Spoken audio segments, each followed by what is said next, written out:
Hey, welcome to Classroom Aquaponics. This is the example of the aquaponics setup I have in my classroom at school. What I want to do today is I want to kind of run down the actual build process of the system.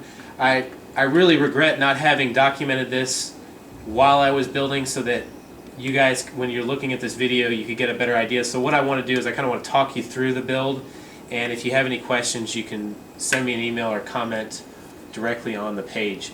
Let's start with the aquarium. The aquarium is a 59-gallon aquarium. It was donated to me. I would imagine they probably run $40, $50 at most pet stores. I'm not sure if that's how accurate that is, but once again, it was donated to me.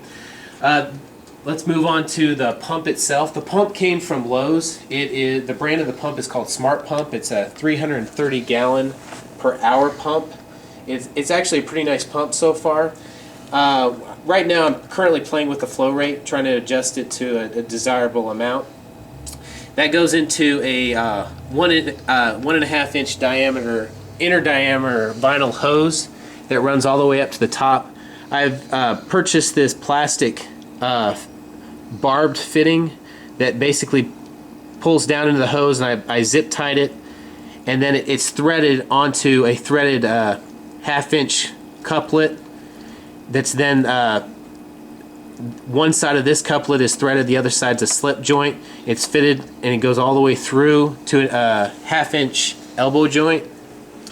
This is the inlet valve for the water supply to be pumped to the grow bed. This right here, all this is simply a fail-safe drain, so that if for some reason the bell siphon does not operate properly, I don't come in one day and have all my water spilling out the top. All this essentially is a pipe that runs back down to the fish aquarium, and it's purely there for fail-safe.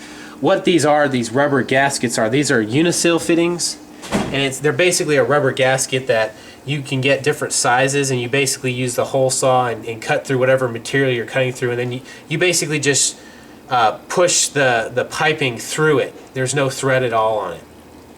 This leads into the bell siphon. Now the bell siphon, I'm not going to get into the actual construction of it. I'm just going to refer you to a link that I found. It's actually a PDF on the internet. It's put out by the College of Tropical Agriculture and Human Resources from the University of Hawaii at Manoa. It's a great resource. It's probably about 14-15 pages of actual construction and methods for building the bell siphon. Very easy to follow. I highly recommend it. That leads into the media. Now, originally I would like to have gotten hydroton, but hydroton was fairly expensive, so I went to Lowe's and I purchased just a river rock that was very cost effective. That leads into the grow bed itself. This grow bed is actually from a company called Centrec Plastics.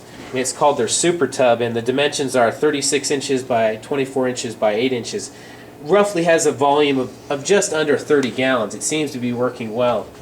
That in turn leads us down to the 2x4s that I placed down here. These are purely there for support.